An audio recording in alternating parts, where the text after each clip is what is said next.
Good afternoon and welcome to this edition of the Cotton King MPL Chat Show. I am 6 feet and our guest today towers at least 6 inches above me. He made Zahir Khan sit out when he played for Mumbai from 97 to 99. He's played Ranji Trophy cricket for Mumbai, for Maharashtra, for Goa and for Tripura. He was a super quick left-arm pacer and somebody who's accounted for a lot of lost cricket balls when he batted. He's also played Duleep Trophy and Devdutt Trophy for the South Zone. Unfortunately, a back injury meant he couldn't go on playing the same way and he took to coaching in the year 2000. I welcome you to the show, Mr. Dahad. Thank you. Head coach for the Siagat Supremos. Yes. Welcome to the show. Thank you and good evening to all the viewers.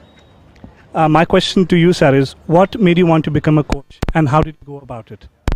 It's like my back injury, really halted my career, to becoming a national level fast bowler. So I had no interest in, bowling medium pace. So I thought, and still I wanted to be with the cricket, with the graceful game of cricket. So I thought, coaching is something I can really, take on, because I believe people who are successful, they lead, and people who are failure, they can always guide. Well said, sir. Well said. The focus always seems to be more on the technical side of the game, the batting, the bowling. How important is it to work on the mental side?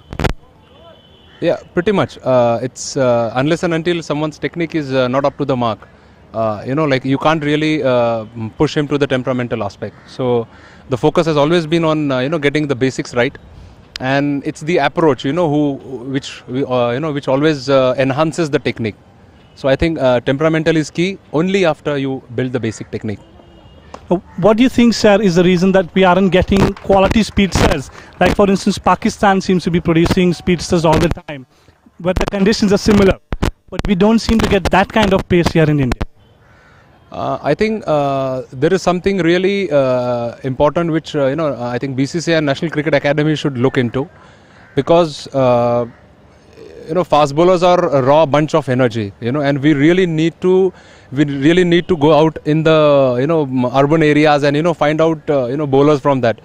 What I find is BCCI is pretty much limited to what talent in fast bowling comes from the state cricket, and I find that many of, probably not even out of 28 states, not even 10 states has their own state academy, where the talent hunt program is done for pace bowling or quality spinners.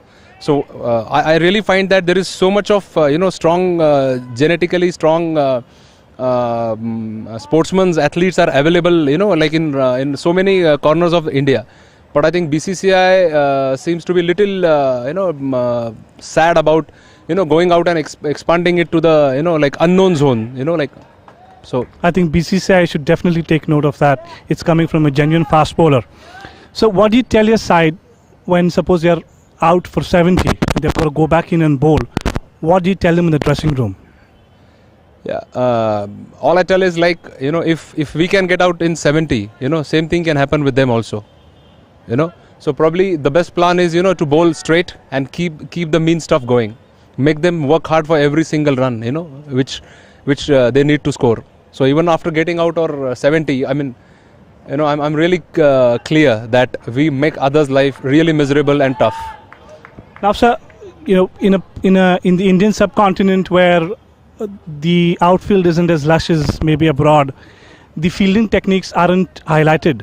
So when the new boy comes into the team or you're training a new squad, how much attention do you pay to the diving techniques, to the catching techniques, to the fielding department? How much focus is there? Well, we definitely focus on being quick, agile, and probably very smooth and swift in fielding in on Indian outfields. But as you said, the outfields are not as lush as we have in abroad. So as of now, we are not focusing much on diving technique, because if you slide in on Indian Indian domestic grounds, there's quite a possibility that you might get a skin bruise or probably even from your trouser also. So what right now I'm focusing is boys picking it up clean, okay, and with best possible quick movements and throwing it really hard to the target. Well, this match that's going on at the moment is almost like a rehearsal for the final. what have you told your boys? To go in there and give it their best today as well? No, it's little different. For this match, it's like we know that Raigad Royals has played 2 finals. Last year we also played.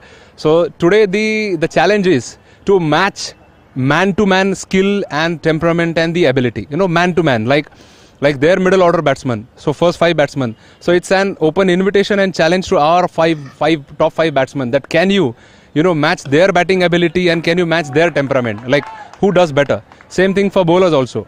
There are 5 batsmen, who are already there in Maharashtra squad. So do you have something that it takes to, stop a state player, who's in form and, who's been playing for this tournament with quite a while. So this is like man-to-man marking, somewhat what we do in football. Now, tell us about your training techniques. How do you train a team to peak? Well, I'm always at receiving end when it comes to picking of the team, because I believe coach's job is to create the space for that player to get present to what talent and ability he has, and how gradually he can build his game. So I strongly believe in creating that space of freedom where he's allowed to think. And as far as thinking is concerned, I'm always up with my small tips, which I've been learning from bigger coaches, who really helped me in my career. Now, you've already reached the semi-finals. Do you truly believe that your team can lift this cup for the second time? Precisely. We have already declared ourselves as MPL champions 2011, and our idea is that we play like a champion and lift the trophy. We have already declared ourselves as a champions. Now we are we just want to execute that strategy. If we are able to implement the strategy to the perfection, we will be champions. MPL 2011. Well, thank you for talking to us, and may your dreams come true. Thank you. Thanks a lot.